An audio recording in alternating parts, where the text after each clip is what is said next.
Hello and welcome दोस्तों to 5 minutes engineering. आज का वीडियो वाकई बड़ा कमाल का होने वाला है दोस्तों, क्योंकि आज के इस एक वीडियो में आपकी बहुत बड़ी समस्या का समाधान लेके आ गया हूं। एक end to end complete full stack AI powered QR code security project हम देखने वाले हैं, इंप्लीमेंट करने वाले हैं। अब देखिए यार, जनरली क्या होता है दोस्तों, आजकल हर तरफ क्यूआर कोड वाला फंडा चल पड़ा है। चाहे आपको कोई वेबिनार सेशन अटेंड करना है, क्यूआर कोड स्कैन करो। आपको कोई पेमेंट करना है, क्यूआर कोड स्कैन करो। है आपको कोई फीडबैक देना है कहीं पे, क्यूआर कोड स्कैन करो। अब क्या होता है बेसिकली, क्यूआर कोड में आपके जो वो व्हाइट और ब्लैक बॉक्सेस का जो एक ऐसा तालमेल है, एक ऐसा पैटर्न, एक ऐसा कॉम्बिनेशन है जिसके पीछे एक्चुअल में आपकी वो यूआरएल छुपी हुई होती है जी। और उस यूआरएल पे जब आप विजिट करते हो after scanning that QR code, तो अब यार वो गड़बड़ भी हो सकता है। ऐसा होता है, ऐसा देखा गया है न्यूज में भी भैया, बहुत बार आया है कि क्यूआर कोड स्कैन करके भैया एकदम फिशिंग वेबसाइट पे लेके गए हैं, इलीगल वेबसाइट पे लेके गए हैं, और वहां पे आपका सारा अकाउंट खाली हो चुका है बस एक क्यूआर कोड स्कैन करने की वजह से।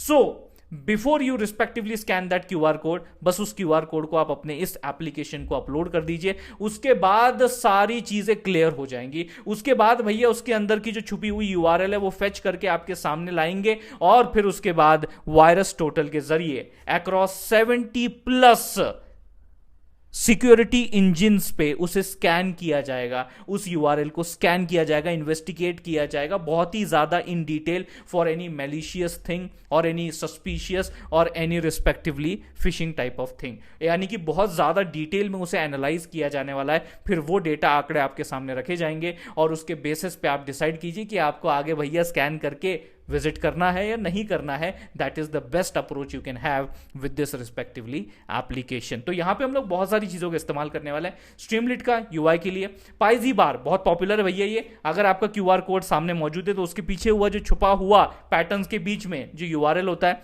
वो आपको ढूंढ के निकालेगा ये पाइजी बार।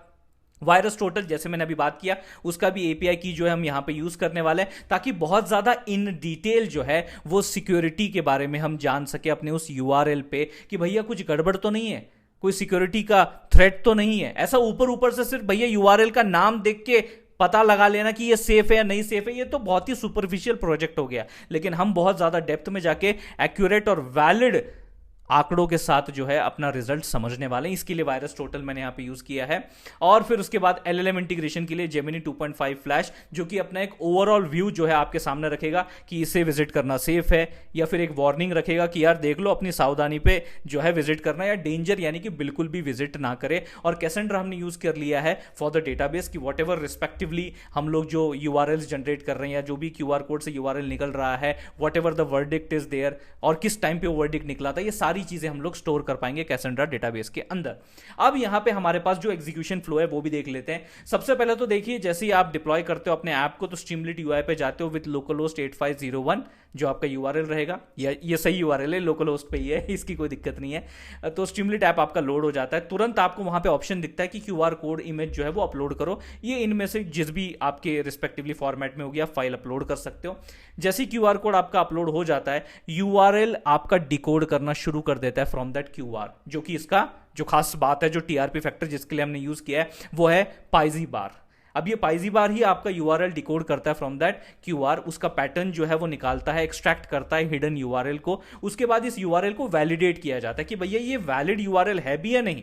ये एचटीटीपीएस जो उसके रिस्पेक्टिवली सेगमेंट्स होते हैं वो वैलिडेट करना बहुत इंपॉर्टेंट है। नहीं तो ऐसा तो कुछ भी भैया आप जो है गार्बेज अंडसंड कुछ भी भैया यूआरएल जो है वहां मेंशन कर दोगे और डायरेक्टली एपीआई कॉल को भेज दोगे तो खर्चा बढ़ जाएगा ना भैया, ये भी तो समझिए। और साथ ही साथ जब आप ये वायरस टोटल एपीआई को भेजोगे तो ये इनिशियली तो ठीक है फ्री टियर के अंदर ऑपरेट कर रहा है, लेकिन इसके भी बाद में कॉस्टिंग है ना।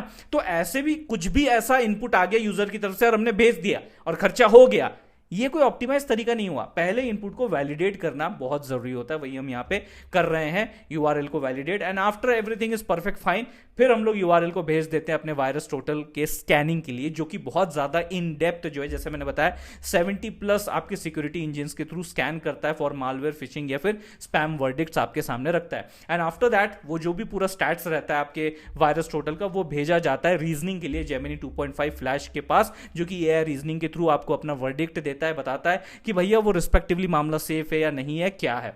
एक बार ये सारी गतिविधियां हो जाए, उसके बाद आपको ये जो भी पूरा रिजल्ट है उसे स्टोर भी तो करना है ना, उसे स्टोर करना है कैसेंड्रा के अंदर। जो भी आपका यूआरएल है, जो भी वर्डिक्ट है, और जिस समय पे जो टाइम स्टैम्प ये भी रिकॉर्ड होने वाला है, ये भी भैया हम लोग जो यहाँ पे स्टोर करने वाले हैं कैसेंड्रा के अंदर। और साथ ही साथ भैया एक बार जब सब हो ही गया तो यूजर को यूआई के ऊपर ये भी दिखा देते हैं कि ये साइट भैया सुरक्षित है या वार्निंग भरी है या डेंजर से भरी हुई है, तो आगे ना जाइए। तो ये सारी गतिविधियां अब हम लोग जो है इंप्लीमेंट करके देखने वाले हैं। उसके लिए चलिए पहले कोड पे आ जाते हैं। ये सिंपल सा अपना कोड है, देखिए आप देख सकते हैं, ये अपना app.py ये मेन कोड है जिसके अंदर आप जो है सारी गतिविधियां होते हुए देखने वाले हैं, पूरा एग्जीक्यूशन फ्लो आप इंप्लीमेंट होते हुए देखने वाले हैं। सबसे इंपॉर्टेंट मतलब जो अपने को समझना है, शुरुआत करनी है डॉकर यामल के साथ अपन करते हैं। यहां पे देखिए मेरा जो रिस्पेक्टिवली पाइथन वर्जन है 3.8 मैंने यहां पे रख दिया है, और दो सर्विसेज मेरी रहने वाली, एक कैसेंड्रा डेटाबेस से रिलेटेड सर्विसेज, उसके जो भी कॉन्फ़िगरेशन है वो मैंने यहां पे सेट कर दिए जो कि डिफॉल्ट कॉन्फ़िगरेशन है, और मेरा जो स्ट्रीमलेट ऐप रहने वाला है ये दूसरी सर्विस। तो ये दोनों सर्विस मैंने यहां पे मेंशन कर दिए।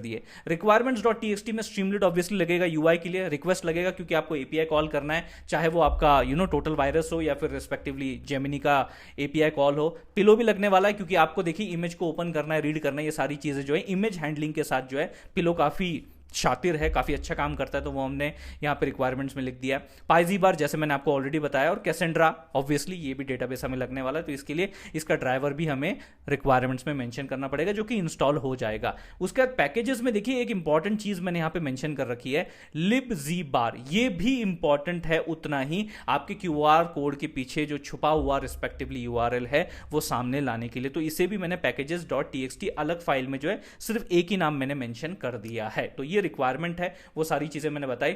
अब secrets.toml जिसके अंदर मेरे जेमिनी एपीआई और वीटी एपीआई की जो है वो मैंने मेंशन कर दी है, और साथ ही साथ कैसेंड्रा होस्ट ये भी मैंने मेंशन किया। सो तीन चीजें जो है secrets.toml फाइल के अंदर मैंने स्टोर किया है।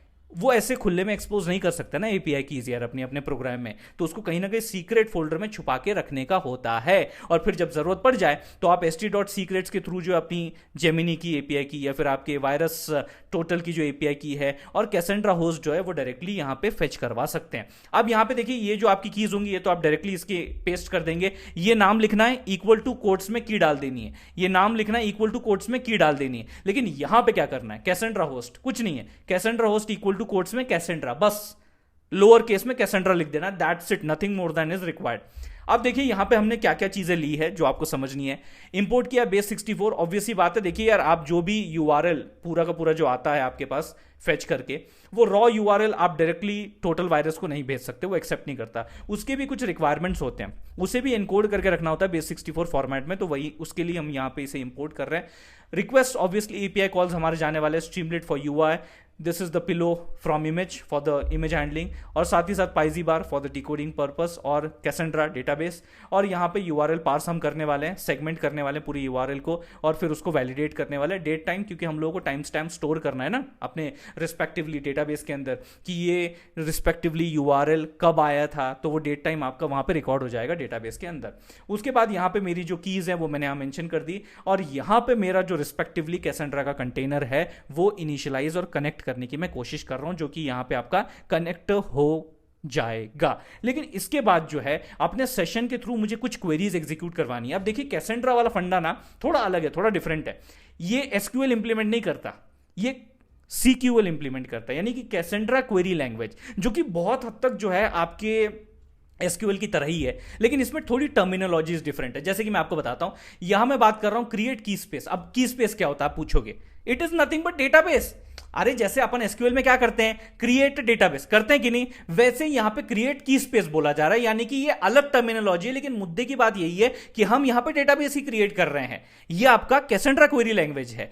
क्रिएट द डेटाबेस मतलब जैसे की स्पेस बोल रहे हैं, इफ नॉट एग्जिस्ट मतलब आपका ऐप क्रैश नहीं करेगा भैया, डेटाबेस क्रैश नहीं करेगा। अगर भैया एग्जिस्ट नहीं करता तो ये बना देने का है, और क्यूआर सिक्योरिटी उसका नाम रख दिया गया है। की स्पेस यानी डेटाबेस का नाम क्या रख दिया, क्यूआर सिक्योरिटी विद रेप्लिकेशन। ये क्यों लिखा गया है, ये मैंडेटरी होता है, इसके बिना भैया फिर आपका डेटाबेस क्रिएट नहीं होता। यहां पे आपको बता के रखना पड़ता है कि रेप्लिकेट यानी कि रिस्पेक्टिवली बैकअप कैसा रखना आप चाहते हो। तो इसमें अपने को क्लास डिफाइन करना पड़ता है, जो कि बड़ी बेसिक सी जो है क्वेरीइंग है अपने कैसेंड्रा के अंदर। क्लास, अब देखिए दो टाइप के आप क्लास ऐसे पकड़ सकते हो, एक तो अपना लाइक स्ट्रैटेजी जो सिंपल स्ट्रैटेजी होता है, या फिर एक नेटवर्क टोपोलॉजी स्ट्रैटेजी होता है। सिंपल स्ट्रैटेजी हमारे केस में बहुत अच्छी तरह काम करता है, क्योंकि हम सिर्फ लोकल सिस्टम पे अपने एक ही डिवाइस पे काम कर रहे हैं, ज्यादा कोई कॉम्प्लेक्सिटी नहीं है।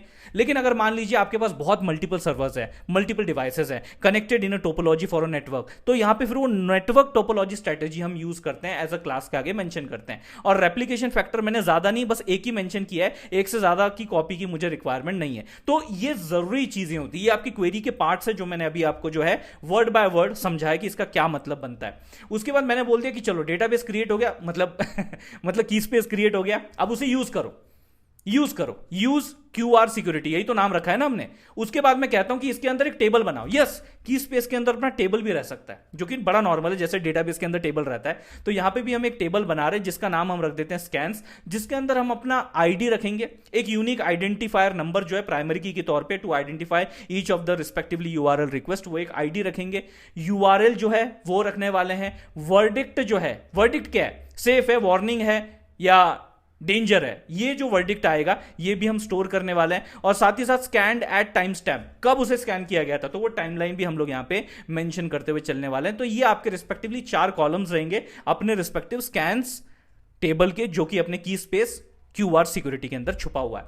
अब ये तो हमने बेसिक जो है इनिशियलाइजेशन कर दिया अपने कैसेंड्रा के साथ, और इसीलिए जो है ये इनिशियलाइजेशन करने के लिए जब आप रन करते हो ना तो थोड़ा टाइम लगता है। मतलब तुरंत जो है अपना लोकल होस्ट 8501 इस यूआरएल पे अगर आप जाओगे तो आपको वो एक्टिव नहीं दिखेगा, वो यूआरएल एक्टिव ही नहीं दिखेगा। क्यों? क्योंकि इनिशियली कैसेंड्रा का ये सेटअप चल रहा होता है, लेकिन 2 से 3 मिनट रुकने के बाद जो है वो अपने आप भैया रन होता है और बढ़िया से काम भी करता है, और फास्ट भी काफी है एक्चुअली कैसेंड्रा। ठीक है, तो स्कैन ये आपका कोर पार्ट है, ब्रेन पार्ट है, इसके ऊपर हम लोग थोड़ा देर बाद आएंगे। पहले तो यहां देख लेते हैं कि हमारा टाइटल क्या दिखा रहा है। ये हमारा पेज टाइटल रहेगा, ये हमारा रिस्पेक्टिवली स्ट्रीमलिट यूआई टाइटल रहेगा। ठीक है, रिस्पेक्टिवली यहां पे क्यूआर कोड जो हम लोग अपलोड करने वाले हैं वो फाइल अपलोड के साथ होगा, कि फाइल अपलोडर स्ट्रीमलिट का जो है वो यहां पे हम दे देंगे। वहां लिखा होगा अपलोड क्यूआर कोड इमेज, और वो इन में से किसी भी टाइप का हो सकता है, कोई दिक्कत की बात नहीं है। एक बार आपके पास इमेज फाइल आ गई, उसके बाद हम लोग अपनी प्रक्रिया शुरू करते हैं। अब ये मेन कोड है, मैं पहले चेक करता हूं कि इमेज फाइल आई भी है या नहीं, जो आपने अपलोड की है या नहीं अभी तक। अगर कर दी है तो आपकी कंडीशन सेटिस्फाई हो जाएगी और आप इफ के अंदर आ जाओगे। और इफ की बॉडी देखिए कितनी इंपॉर्टेंट है। हम लोग सबसे पहले इमेज, जो हमारी पिलो इमेज वाला फंडा था, from Pillow we imported the image, तो उसके मदद से मैं ओपन करने वाला हूं अपने रिस्पेक्टिवली इमेज को, that is the QR code image that I just uploaded. उसके बाद भैया मैं यहां पे उसे दिखा भी दूंगा। st.image यानी स्ट्रीमलिट का इमेज एक मेथड भी होता है विड्थ 200 के साथ, वो इमेज में सामने दिखा भी दूंगा कि हाँ देखो ये क्यूआर कोड तुमने रिस्पेक्टिवली मेरे सामने रखा है, मुझे अपलोड करके दिया है। तो देखिए जैसे ये इमेज अपने को मिल गई, अपन ने उसको दिखा दिया और तुरंत इसको डिकोड करने के लिए दे भी दिया। अब ये डिकोड कहां से आया, ये देखिए पाइजी बार डिकोड। अब यहां पे आपके रिस्पेक्टिवली जो भी व्हाइट ब्लैक कलर के जो ब्लॉक्स के पैटर्न है, वो पूरा डेटा जो है वो डिकोड किया जाएगा और रिजल्ट इस वेरिएबल के अंदर डाला जाएगा। इसके अंदर आपका वो जो यूआरएल वाला टेक्स्ट है, जो इंफॉर्मेशन है, वो भी मौजूद रहने वाला है। और हम देखते हैं कि रिजल्ट के अंदर कुछ आया कि नहीं। अगर रिजल्ट के अंदर डिकोड होके कुछ इंफॉर्मेशन नहीं आई है तो हम बोलेंगे नो क्यूआर कोड डिटेक्टेड, कोई इंफॉर्मेशन ही नहीं आई है भैया हमारे पास, कोई जानकारी, कोई टेक्स्ट ही नहीं आया है। तो मैं बोलूंगा ट्राई अ क्लीनर इमेज, कुछ अच्छी इमेज भैया अपलोड कर, जिससे कि भैया कुछ डिकोड हो सके मामला। लेकिन मान लीजिए आपके पास रिजल्ट आ गया, आपके पास इंपॉर्टेंट इंफॉर्मेशन आ गई, लेकिन उसमें से भी सबसे ज्यादा आईएमपी है यूआरएल, जो हमें रिजल्ट्स के 0th इंडेक्स में डेटा डिकोड यूटीएफ अप्लाई करके एक रीडेबल स्ट्रिंग यूआरएल फॉर्मेट में प्राप्त होगा। तो ये बहुत इंपॉर्टेंट है जानकारी करना या फिर पता होना कि आपको उस डेटा को डिकोड करना है UTF-8 में, रीडेबल फॉर्मेट में स्ट्रिंग आपके सामने आ जाएगा इस यूआरएल वेरिएबल के अंदर। तो अपने को इन शॉर्ट यूआरएल मिल गया, और जैसे यूआरएल मिल जाता है हम तुरंत भैया वहां पे यूआरएल को है रिप्रेजेंट कर देंगे अपने यूआई के अंदर कि देखो जी ये है डिकोडेड यूआरएल, ये है जो इसके क्यूआर कोड के पीछे छुपा हुआ था कि अगर इसे स्कैन करते तो इस यूआरएल पे जाते। तो वो भी एक इंफॉर्मेशन हम अपने यूजर के सामने रख रहे हैं। उसके बाद हम लोग इसकी सिक्योरिटी चेक करने के लिए एक बटन रख देते हैं, और जैसे ही आप इस पे क्लिक करोगे तो आपका स्पिनर घूमेगा, स्कैनिंग स्कैनिंग स्कैनिंग, और तुरंत स्कैन मेथड जो कि आपका ब्रेन है इस प्रोजेक्ट का, उसे कॉल किया जाएगा, यूआरएल पास किया जाएगा, which is a very simple thing now. जो कि हमने पिछली बार भी यूआरएल जो है रिस्पेक्टिवली वैलिडेट पहले किया था, फिर उसके बाद उसको एनकोड किया था बेस 64 में एक रिक्वायर्ड फॉर्मेट में, एंड फिर उसे भेजा था हमारे वायरस टोटल के पास विद इट्स एपीआई ऑथेंटिकेशन, और फिर वहां से जो भी आपके स्टैट्स आए थे वो हमने प्रॉम्प्ट में एम्बेड करके अपने जेमिनी 2.5 फ्लैश मॉडल को भेज दिए थे, और वहां से रिजल्ट को फेच करके रिटर्न कर दिया था। एग्जैक्टली यही सेम चीज जो है यहां पे की जा रही, जो मैंने अभी प्रक्रिया बताई ना, वही सेम चीज स्कैन यूआरएल में की जा रही। तो देखिए पार्स यूआरएल स्कीम, मतलब यहां पे यही मैं चेक कर रहा हूं, यही चीजें जो है मैं डिटेक्ट कर रहा हूं कि आपका जो यूआरएल है अगर मैं उसको तोड़ देता हूं बहुत सारे अलग अलग पार्ट्स में, और उसके स्कीमा में अगर मुझे रिस्पेक्टिवली HTTP या HTTPS नहीं दिख रहा है, तो it is not a valid URL. ये कोई वैलिड यूआरएल नहीं है, ये फर्जी यूआरएल है, ये कोई भी फालतू की स्ट्रिंग आपने दे रखी है, ये कोई यूआरएल नहीं है। तो आप डायरेक्टली यहां पे रिटर्न कर सकते हो डेंजर इनवैलिड यूआरएल, सीधी बात है। आप कोई और भी मैसेज लिख सकते हो, इससे क्या आपका अननेसेसरी जो एपीआई कॉल है रबिश या फिर इनवैलिड यूआरएल या गार्बेज यूआरएल के रिलेटेड जो है वो फालतू में एपीआई कॉल जाएगा, और वहां जाएगा तो पैसा लगेगा, तो पैसा कटेगा, तो ऑप्टिमाइज करना है, तो यार ये चीजें का ख्याल तो रखना पड़ेगा। उसके बाद भैया मान लीजिए अगर ऐसी कोई दिक्कत नहीं है, वो अगर प्रॉपर HTTP या HTTPS फॉलो कर रहा है, रूल फॉलो कर रहा है, एक वैलिड यूआरएल है, तो फिर भैया हम लोग अभी उसे कन्वर्ट करने वाले हैं, उसे बेस 64 यूआरएल में एनकोड करने वाले हैं और स्ट्रिप ऑफ करने वाले हैं एनी ऑफ द रिस्पेक्टिवली जो इक्वल टू वगैरह आपके अगर साइंस हैं आपकी यूआरएल में। क्योंकि यार देखो ये जरूरी है, आपका जो टोटल वायरस रिस्पेक्टिवली प्लेटफॉर्म है उसको एक पर्टिकुलर एनकोडेड, या फिर मैं यूं बोलूं बेस 64 एनकोडेड जो है स्ट्रिंग एक रिक्वायर्ड फॉर्मेट में चाहिए होती है। कुछ चीजें उसमें नहीं लगती, कुछ चीजें उसमें लगती है, तो जो नहीं लग रही वो हम लोग स्ट्रिप आउट करके, और जो लग रही है उनको एनकोड करके respectively encoded version of that URL जो है फाइनली हम रिक्वेस्ट कर रहे हैं अपने वायरस टोटल को, जिसमें हम अपनी एपीआई की और एनकोडेड जो यूआरएल है वो दोनों भेज रहे हैं। ये देखिए आपका एनकोडेड यूआरएल, और यहां पे आपकी वो एपीआई की जो है वायरस टोटल की जो मैंने पहले मंगवाई थी, फेच की थी, वो यहां पे मैंने रख दी है। एक बार आपका वीटी रिक्वेस्ट चला गया तो फिर वहां से आपको रिस्पांस मिलता है। अब जो वो रिस्पांस आपको वीटी के अंदर मिला है वो देखिए उसके अंदर आपका कोर डेटा जो है आप फेच करते हो, उसके रिलेटेड जो एट्रीब्यूट्स हैं वो आप फेच करते हो, और जो भी आपके एनालिसिस स्टैट्स हैं वो भी आप फेच करते हो कि यार मेलिशियस चीजें कितनी मिली, सस्पिशियस चीजें कितनी मिली हैं, हार्मलेस चीजें कितनी मिली, या फिर कितनी चीजें अनडिटेक्टेड रह गई। तो वो प्रॉपर स्टैट्स आपके सामने रखता है वीटी स्टैट्स वेरिएबल के अंदर, हम उसे गेट करते हैं, उसे सेव करते हैं। और भैया एक बार मेरे पास वीटी स्टैट्स आ गया तो मैं फिर उसका प्रॉम्प्ट फ्रेमिंग करता हूं, जो प्रॉम्प्ट मुझे एक्चुअली जेमिनी को भेजना है। तो इस प्रॉम्प्ट के अंदर अगर आप देखेंगे तो यूआरएल ऑब्वियसली जो मुझे यहां पे सेंड किया गया था स्कैन मेथड को, वो एक भेजना है, और साथ ही साथ भैया जो भी आपका वायरस टोटल के स्टैट्स थे, आंकड़े थे, जो भी उसका भैया रिस्पेक्टिवली एनालिसिस था, वो सारा मामला मैं प्रॉम्प्ट में ही एम्बेड कर देता हूं, और उसे बोलता हूं आउटपुट मुझे सिर्फ चाहिए सेफ, वार्निंग या डेंजर में, एंड रीजन चाहिए 2 लाइन में कि भैया आपने इसको क्यों कैटेगराइज किया है सेफ, क्यों बोला है डेंजर, 2 लाइन में इसका रीजन देना है। तो ये एक्चुअल आपका रीजनिंग जो है एआई रीजनिंग भी यहां पे एम्बेड किया गया है। एंड फाइनली आप यहां पे जो इसे कॉल करोगे और अपना जेमिनी एपीआई की आप देख सकते हैं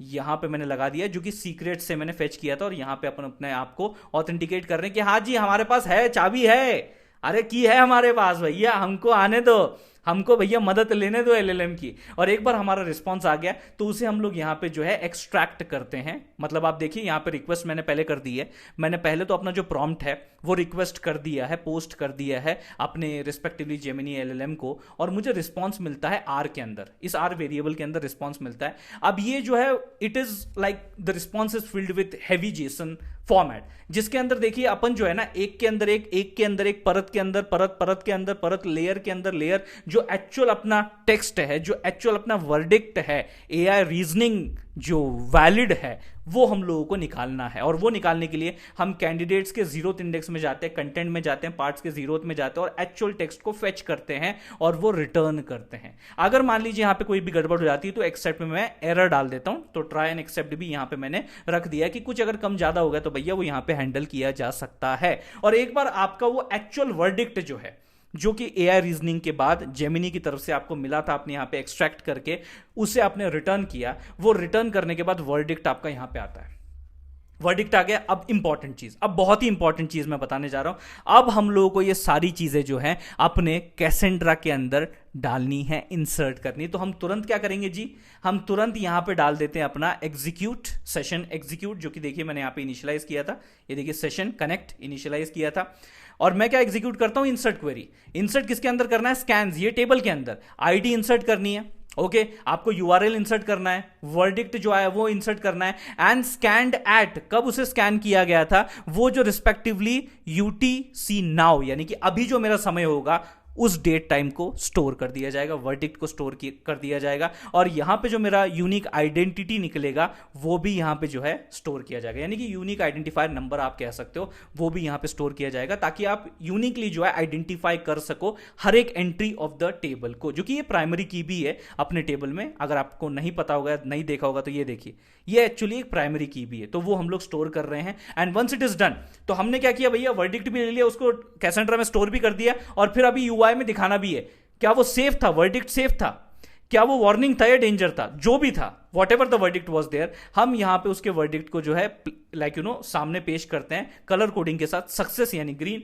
वार्निंग यानी कि येलो ऑरेंज, और एरर यानी कि रिस्पेक्टिवली भाई डेंजर, यानी कि ये मामला जो है खतरनाक है, लाल कलर में दिखेगा। तो चलिए इस कार्यक्रम को जो है अभी हम लोग एग्जीक्यूट करते हैं, और एग्जीक्यूट करने के लिए हम अपना नया टर्मिनल जो है वो अपने समक्ष ओपन कर लेते हैं, और अपनी फेमस बढ़िया popular command Docker compose a build run करते हैं। देखिए जी कार्यक्रम शुरू हो गया, डेटाबेस पुलिंग, कैसेंड्रा पुलिंग शुरू हो चुका है जी। खेला, अब ये खेला थोड़ा समय लेगा डेफिनेटली, लेकिन बढ़िया सा रिजल्ट जो है वो आपके सामने आपको देखने को मिल जाएगा।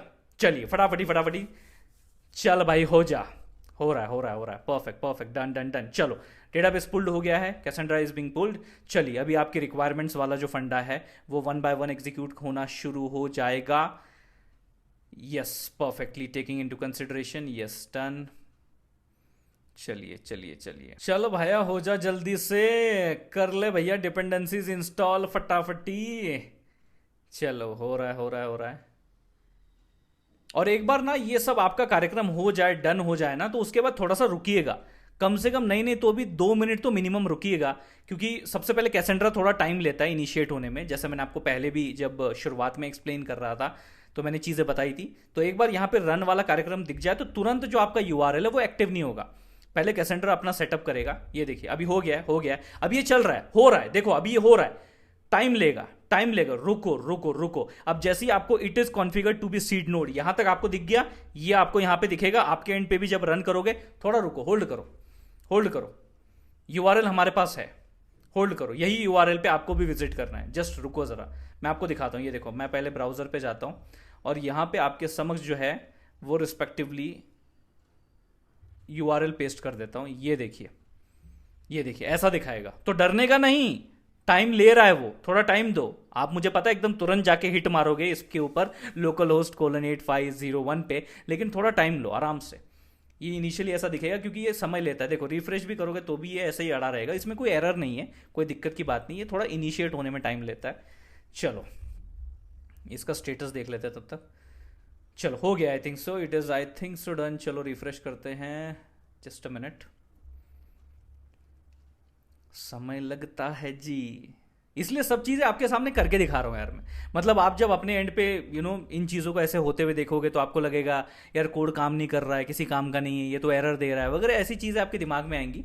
तो इसीलिए देखिए थोड़ा सा, ये देखिए हो गया, खुश रीलोड किया, आपके सामने आ गया सब कुछ। अब ये क्यूआर कोड सिक्योरिटी स्कैनर यहाँ पे अपलोड क्यूआर कोड इमेज बोल रहा है, तो चलिए मैं एक इमेज अपलोड कर देता हूं। आप देख सकते हैं यहां पे जैसे ही मैंने इमेज अपलोड किया, वो इमेज आपके सामने पहले दिखाया जा रहा है कि हाँ यही वो इमेज थी। उसके साथ उसने ये भी दिखा दिया यूआरएल जो डिकोड करके दिखाया है, ये है वो मालवेयर वाला डिकोडेड जो यूआरएल है आपके सामने। और अब मैं इसकी सिक्योरिटी चेक जो है वो क्लिक करता हूं, ताकि आपको एक फाइनल वर्डिक्ट जो है वो मिल सके, और यही वर्डिक्ट जो है आपके सामने रिस्पेक्टिवली जो है स्टोर हो जाएगा कैसेंड्रा के अंदर। तो स्टेटस आप देख सकते हैं, danger, reason 12 security vendor flagged URL as malicious. आप बात समझ पा रहे हो, मैलिशियस डिटेक्ट कर लिया गया है, डेंजर है भैया इस क्यूआर कोड को स्कैन करना। एक और दूसरी इमेज देता है, मैं इसको अभी कट करता हूं, एक और दूसरी इमेज देता हूं। अब यहां पे देखिए एक इमेज मैंने दे दिया और वो आपके सामने भी दिख रही है, और ये कौन सी है भैया? अरे अपने गूगल की है, प्यारे google.com की है। चलिए इसकी सिक्योरिटी चेक करते हैं। हालांकि we all know it is good, it's going to be safe because we visit it like कम से कम भैया 10-12 बार तो दिन में हम विजिट करते ही हैं, लेकिन फिर भी चलिए सिक्योरिटी चेक तसल्ली के लिए कर ही लेते हैं। ये देखिए जी एकदम सेफ है जी, कोई दिक्कत नहीं, कोई परेशानी नहीं है, क्योंकि अगर इस डोमेन के ऊपर जिसको ट्रस्टेड डोमेन बोला जा रहा है, और मजे की बात बताऊं हम लोगों ने google.com दे दिया उसको चेक करने के लिए, और एलएलएम कौन सा यूज कर रहे हैं, जेमिनी, जो गूगल का ही है तो वो तो बोलेगा ही भैया, वो तो बोलेगा, and we all know that it is safe. तो हम लोगों ने सारी जो केसेस हैं वो आपके सामने मैंने रखा, किस प्रकार से ये पूरा ऑपरेशन जो है परफॉर्म होता है इस एप्लीकेशन पे, वो मैंने आपको दिखाया। कौन कौन सी चीज़ों में आपको थोड़ा रुकना है, होल्ड करना है, दिक्कत नहीं लेना है, स्ट्रेस नहीं लेना है, सारी चीज़ें काम करेंगे, क्योंकि डॉकर में हम लोग जो है एक अलग कंटेनर में ये सारी चीज़ें जो है रख के डिप्लॉय कर रहे हैं। होपफुली दोस्तों ये सारा कार्यक्रम, ये सारा प्रोजेक्ट आपको समझ में आ गया होगा, मजेदार लगा होगा। तो इस वीडियो को अभी के अभी भैया लाइक कर दीजिए। काहे लाइक नहीं करते यार, फ्री तो है यार, मेरे लिए बहुत ज्यादा वैल्यूएबल है, लेकिन फ्री है भैया, लाइक कर दीजिए। अपने सारे दोस्त, दोस्तिनी, ग्रुप, झुंड सबके साथ इस वीडियो को जरूर अभी के अभी शेयर कर दीजिए, और अपने प्यारे से चैनल 5 मिनट इंजीनियरिंग को सब्सक्राइब कर दीजिए यार। आपकी प्यार की, सपोर्ट की बहुत जरूरत है। मिलते हैं अगले वीडियो में।